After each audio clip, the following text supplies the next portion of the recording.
Okay, so it is late in the day, so I hope that you follow the talk. I prepared something that will be on a level that I think everybody will understand. And the experiment really is not very difficult to understand. It's much more difficult to do. As the first people there, I'm not supposed to point because it's not seen, but at least on the TV. But Izar Neder is doing now his post in Harvard. And Nissim Ofek is sitting here. He's finishing, graduating, and Yun Chul is back from Korea visiting us. Diana Mahalu did most of the E-beam work, and Vladimir Umansky, the growth of the samples. Now, this is the first experiment I talked in this afternoon. So let me just show you what was the idea here. Okay, so first I'll use the word entanglement, right? Everybody uses it. We use this entanglement until now to dephase the system, because when you take and you couple an environment together with your interferometer, you dephase the system. So one can say now that we have a coupled system, an entangled system between, an entangled two systems, my interferometer and my environment, which is a detector. But what we will do here, we will use entanglement to induce interference rather than to dephase. And now what do I mean by this? This is basically what we are doing here is the Henbury-Brown and twist experiment. And let's just, one of the versions is using the diameter of a star, done of course with light, that if you place two detectors and you look on sources of photons coming from both sides of the star, then, and you have a click in one detector and at the same time click in the other detector, then it can arrive by this blue path or in an indistinguishable fashion with the black one. So the wave function must be written now with the post theorem, with the exchange theorem, and this makes this system entangled because it's not a product state now. Okay? So now let's just do this, exactly the same experiment with electrons. Okay, so now let's just have two identical electrons coming from two different sources. I'm sorry, it was too fast.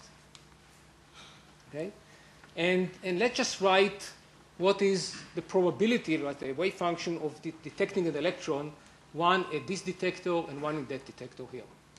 So you can follow the path, okay, of them, and one has to go up and one has to go down because it cannot be at the same place because they are fermions. Okay, and then you can just write it down that one that went down one that went up has the phase that accumulates is V3, and this is the proper wave function, and the other one came from here as well, V1, and you can have now the other possibility which is indistinguishable from this one, right? And I don't have to say much, you understand what's written here. And if I now write the probability to have a click here and a click there, then you see that you have here a phase, which is really the phase around the ring, okay, with a proper direction, you see, because the direction of this one is opposite to the direction of the other one. So you see, this is the total phase around the ring, okay? And if you put a magnetic flux inside, you can say that this is now the Aharonov-Bohm phase. Okay, so now what we suppose, the idea came all the way in the early 90s, not in this particular realization, as you will see in a minute, by Yook and Stoller, that you do coincidence that depends on a phase around the ring, but not the phase that each electron by itself accumulates. And the particular realization we will use follows Samuelson, Sokorakov, and Butiker from '94, calling it two-particle Aharonov-Bohm interference. And you will see that this interference is different than a single electron interference because here we are interfering in a way intensities rather than wave functions. Okay, so what is the realization that was proposed? So you take one source of particles, okay, and this particular one will be electrons. It will be noiseless electron coming in a continuous stream. You split it with a beam splitter into two paths. And then you come with a different source, okay, and you do the same thing. And then you have them meet together with two other beam splitters. Then you add some detectors, okay, and then you can make it, as you will see later, by splitting this complex system to two Mach-Zehnder interferometers. You can see here that I split it, and this is a Mach Zehnder and this one, which I'll talk about it in a few minutes again. Okay?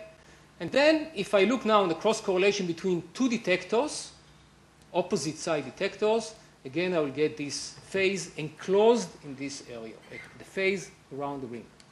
Okay.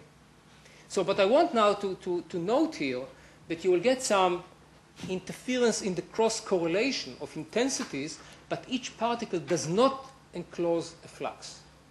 Okay? You can see that the blue lines do not enclose a flux, the red lines do not enclose a flux, but the four trajectory do enclose the flux. Okay, so now let's just do a realization with electrons. So we chose to do a particular realization which is easy. It is not necessary to use a high magnetic field in order to direct electrons. Okay, so when you put a high magnetic field, okay, then you have usually diamagnetic currents going around the ring in the center, and there is no current in the center of the piece of this 2D layer, as I'll show you in a minute. But along the edge, where an electron cannot fulfill a whole circle, it skips. Okay, and you have these skipping orbits here. And current is directed along the edges. Just to add something that is not so important for the talk, this is really the reason that we have quantum Hall effect. Okay, and if I just add one transparency to show you that if you take this semi-classical and quantize it, you have this familiar edge state where the Landau level, in this particular case, you see there is one Landau level here, which is below the Fermi energy, and as it curves toward the edge of the sample, okay, the edge is here, it crosses the Fermi energy, and there is an electric field here, so the E over B gives you some current. So there is a current going in this direction and current going back, and they are very protected against backscattering. This is the reason we used it, because if you want an electron from here to go back, it has to cross the sample all the way to the other side. And if you lower the magnetic field, then you can have two edge states, one near the other, etc., but I don't think it's important for this particular talk. Okay, so why edge channels? Again, I mentioned it. First of all, they are almost one dimension, so they enclose a very definite area, okay, and as a result, they prevent phase averaging for different areas, okay, and then as a result, we get high visibility, okay. Now, electron directed along definite paths exactly where we want them to go, they just follow the edge, and the third one, there is no backscattering practically, okay. So now I use two-dimensional electron gas, and not all of you are familiar with it. I just spent 20 seconds on it. It's just an interface between two materials. One is high gap and one is a low gap. You dope the high gap, and electron fall down to the lower energy here. If I look only on the conduction band here, and I solve this consistently, then the donors are here, positive, electrons are here, and you have an electric field between them that confines the electron into a very narrow layer. This is my 2D layer that I will be using. And just typical dimensions are the mean free path depends on the mobility. It can be up to 1 millimeter. If the mobility is very high, we usually work at very low temperature, so we want only one subband occupation because there is another subband somewhere up there. We don't want to populate it. And then this is the number of typical electrons per square centimeter, and this is the wavelengths of electrons in this two-dimensional electron gas. Okay, so now I want to take this edge state and make them interfere. Okay, make a Mach Zehnder out of them. So you know, if you just put high magnetic fields, they will just go to the right. So I have to fool them how, to split them somehow. So I use this optical Mach Zehnder, the concept of the optical Mach Zehnder interferometer, which you probably all know, where each of these output detectors complement each other. So the total flux of both of them is always unity. It's the sum of the fluxes. It's the sum that comes in from the laser. Okay, so now it's much easier to do it with electrons because you don't need a laser and a photomultiplier and a beam splitter and a mirror because you can do things much easier because the particle source instead of a laser will be simple ohmic contact and the particle detector will be again an ohmic contact and the mirror will be just the edge of the sample. And the only thing that I have to do is a beam splitter. The beam splitter is this point contact. You might have seen it in a previous talk. Okay, where you have here the sample looks like this, and if I magnify it, this is metal sitting on top of the two-dimensional electron gas, and when I bias it negatively, I deplete the electrons underneath and leave here a little hole in the center, and if I bias it even more negatively, then I start reflecting electrons going back. So schematically, that's the way that we will plot it. This is where I inject the current. It goes along the edge channel here. It comes, and there is some transmission and reflection that I can tune at will. Okay, this is the nice beam splitter that I can change transmission and reflection. And then I have another drain for normal contact itself. And that's, by changing the bias here, I can change T and R. Okay, so now how do I make this Mach-Zehnder? Okay, so you can see here, this is my source, and I have two drains. So I come from here, okay, and I come to the first beam splitter, and I split it. Okay, here, this white region is desert. It is etched. Okay, so I go only in the gray region along the edge of the sample here. I have here some gates that can change the area enclosed by these two blue lines here. I come back to the second beam splitter, split it again, and go to D1 and D2. Okay, so this is the one realization of the Mach-Zehnder. And since this drain is sitting in the center, and I have to drain the electron out from there, because if I want ground it, then the electron will not be absorbed, but keep going around, and I want only two paths. I don't want many, many circles around. So I have to take this and ground it, and everything is very small. There is no room to ground it here, so we use a bridge. This is an air bridge. Okay, so that's the way it looks like. It's not as beautiful as you've seen before, but you see here an electron comes. This is the first point contact here. There are two metals here covered with a bridge that puts the voltage in both of them. Electrons coming around to the other side, the second beam splitter, and then they are being collected in this drain. Okay? And this is what we call a modulation gate, that by changing the voltage, we can change the area that is enclosed. Okay, so now how do I do phase modulation? How do we change the Aharonov-Bohm phase? Okay, we can change it by changing the area or changing the magnetic field. Indeed, we do both. Okay, so changing the area is changing by the modulation gate. Okay, it's very easy to change it. You need very little area to change one flux quanta, which is 2 pi. Changing the magnetic field is 1 Gauss, only is a whole flux quanta in this area. But since we sit at 9 Tesla, so this is 10 to the 6th times smaller, okay, 10 to the 5th times smaller, so it's difficult to change 1 Gauss out of 9 Tesla. So we use the imperfected superconductive magnet, imperfection of the superconductive magnet. When you let it stay, the field dies slowly over time because it's not a perfect superconductor, okay?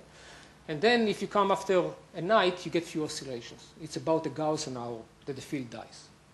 Okay, so let me just show you. So what you do, these are actual measurements, okay, done when you change the modulation gate voltage on a Mach-Zehnder interferometer. You see the visibility here is not bad at all, okay? And if you change now the magnetic field, namely the time, you just let it die, then you get also very nice oscillation. And what we do, we usually plot these pajamas. So what we do, we change the gate voltage again and again and again, and then let the field die. Okay, so we get this phase, which is an accumulation of the magnetic contribution and the area contribution. And you will see this type of pajamas again and again. Okay, so now let's just go back and remind you again what we are going to do. So we start with 2 sources, okay, and we put 2 beam splitters, okay, and then we add 2 more beam splitters and put these detectors, okay, and we have now this composite source, okay, which are 2 independent sources, S1 and S2, and then we have this composite detector. Okay, and the way that we make it, as we showed you before, we build 2 Mach-Zehnder interferometers which we join together. Okay, so you can see here, this is 2 Mach-Zehnder. This is sort of like 2 mirrors here. And then if you split them apart, you will see how we do it. Then we have each of them. And why do we need to make each of them separately? Because we want to see if the system is coherent. So we have 1 Mach-Zehnder. We check if it's a coherent system. This is ideal. Okay, this is not measurement.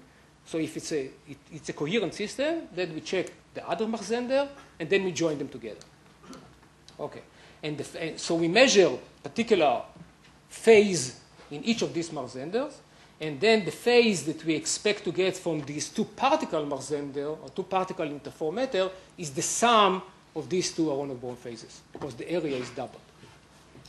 Okay. So again, I'll write again what I wrote you before, this particular 2 particle interference, okay? So now we can go this way and this. Let's say we're looking at cross correlation between D2 and D4, okay? We can do also between D1 and D3, etc.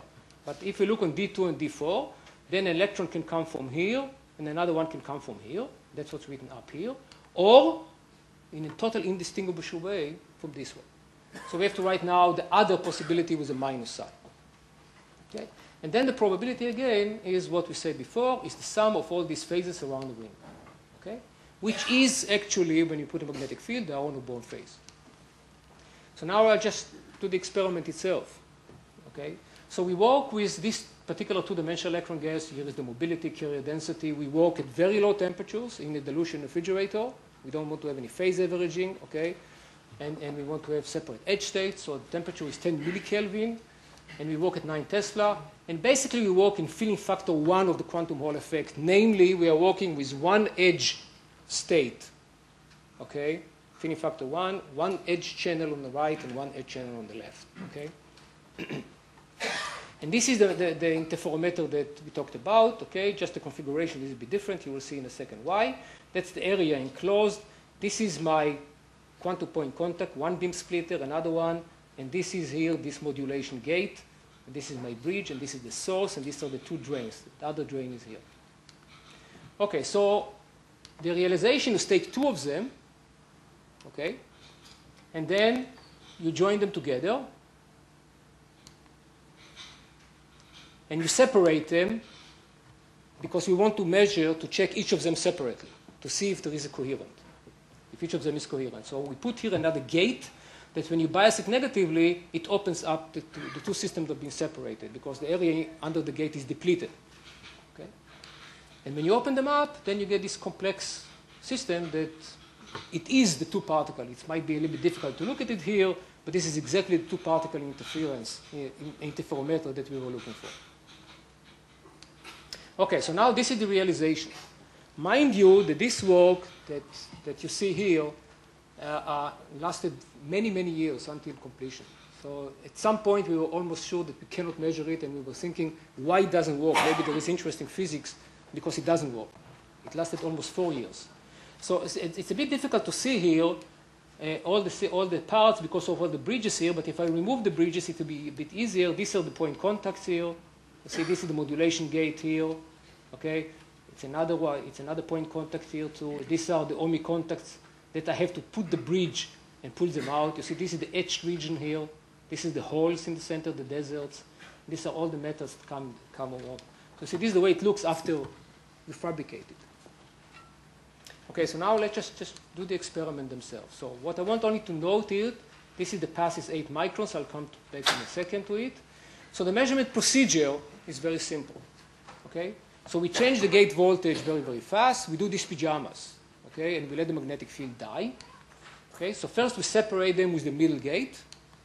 We measure our Aharonov-Bohm oscillation in each of these Schmarz-Zender, verifying coherence of the system. Then we open the middle gate, okay, and then the single particle interference should disappear, just because electrons do not interfere with themselves anymore.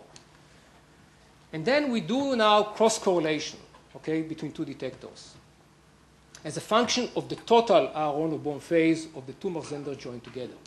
So here I want just to stress, mostly maybe for the experimentalist, one major difference between the first and the second part.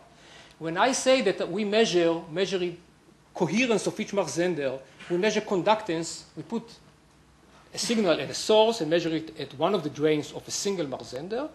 And the way we do it, we put a little AC voltage, and we measure the AC voltage at the output. This is the differential conductance that we measure. The reason we do it in AC and not in DC is to filter all kind of noise. This is what we call lock-in amplifier measurement or high-frequency measurement.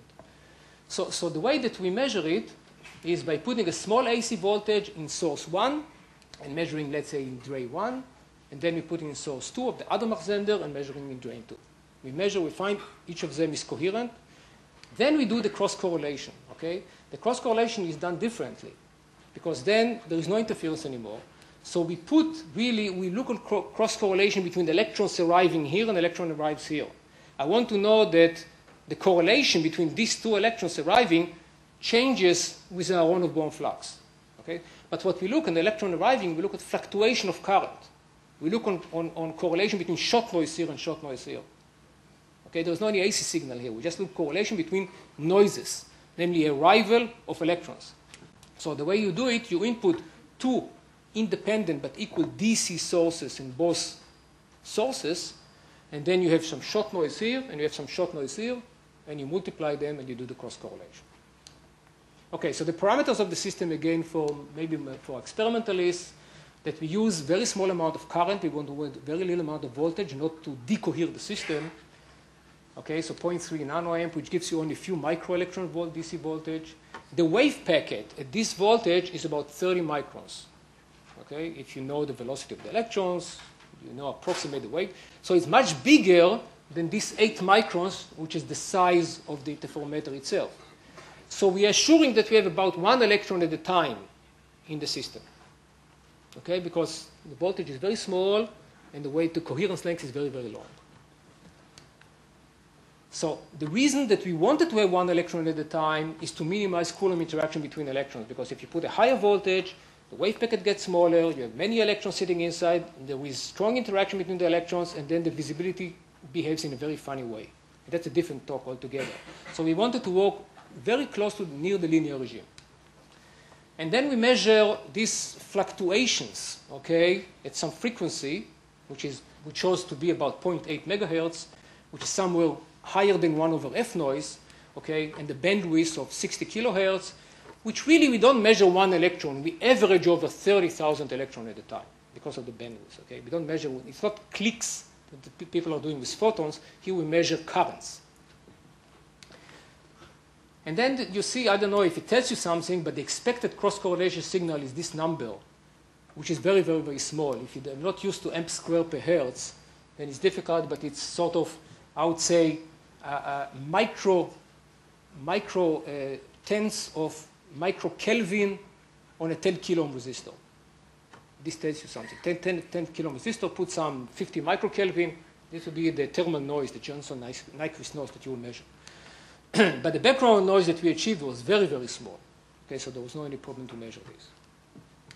Okay, so now I'm just showing the result of the experiment. This is pretty much the end. Okay, so first you look on you separate it, and here again, just to mention it, we choose this 800 kilohertz with a resonant circuit here, and there is a preamplifier, and the preamplifier sits inside the refrigerator, and it's cold to minimize noise, etc., etc. I'm not going here into these technical details because it won't be enough. We won't have enough time to talk about it. So in general, you see again this pajama, okay, of this Mach Zehnder. Both of them are identical, but as you will see, they are not identical. They try to be, but not. And this is some two-dimensional fast Fourier transform. Okay, this is the frequencies in 2 dimensions. This number, and if you go now to the second one, the numbers are a bit different. Okay, the frequencies are a bit different because they are not identical. Okay, by lithography. Okay, so now we open this up. So now these are the 2 pajamas, and now we open this gate in between, and the interference disappears. Of course, there's no single particle interference anymore. So now we have to put here some DC voltage in these 2 sources. Okay, these are the DC voltage here, and take the output, okay, I2 and I4, for example, okay, multiply them to make this cross correlation. Okay, so here is the cross correlation. You see, I'm making it more dramatic. So you see it's weaker, but you can see already by eye that it's very, very nice. And this is the particular frequency that had been measured. Okay, just to show you just to stress this point, I like always to show that if you really change the time, you see that the cross correlation really fluctuates with time. Okay, the cross correlation signal really has interference inside it. The same thing if you change the voltage on the gate, the modulation gate, you really have very beautiful interference. People did not do it yet with photons. Okay, so now just to check if the frequencies are correct. So these are the 2 frequencies of the 2 individual Mach Zehnder interferometers. And now you expect really to have the sum of it, of this red one, and indeed the agreement is perfect. Okay, so I'll just summarize here by this one is the single particle interference. In this particular interferometer, it was 90% visibility. This particular one here was only 25% visibility. Okay, so the numbers that we expected was, I wrote you before, 1.2 10 to minus 29, and we got a quarter. So we don't understand exactly why it was much lower than expected. We can account for about half of it. because the visibility is not 1, but 0.9. So when you cross it, you have 0.9 times 0.9. It's already 0.8. And then the temperature itself is not 0, so it also lowers the shock noise. Okay? So we would expect, if we understand everything, then this should be 6 times 10 minus 29, but it's only 3. Okay? So that's everything I had to say. Thank you very much.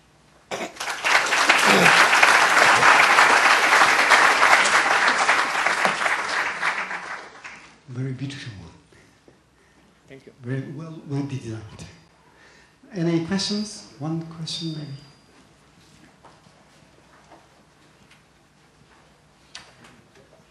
Are there any other laboratories that are achieving that result? I'm not aware of anybody that did this two-particle interference. When did you finish this experiment? It's about 1.5 years ago. I'm also planning to make experiments with free electrons, Heiblum experiments, but I have some trouble with the Coulomb, maybe Coulomb interaction, but I'm not sure, not yet. Okay, thank you very much.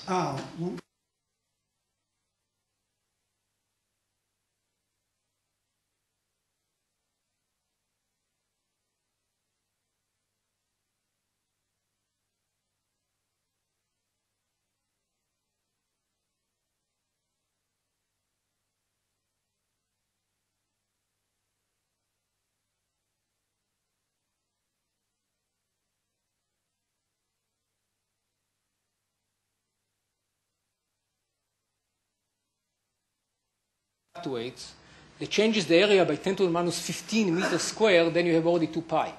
So some of them has almost no visibility at all. So you make another one and another one. The other thing is to build this cross-correlation circuit and get down to these very low sensitivities. But again, we should have measured it in less than 4 years. It just didn't happen. Okay, thank you very much again. You're welcome. Thank you.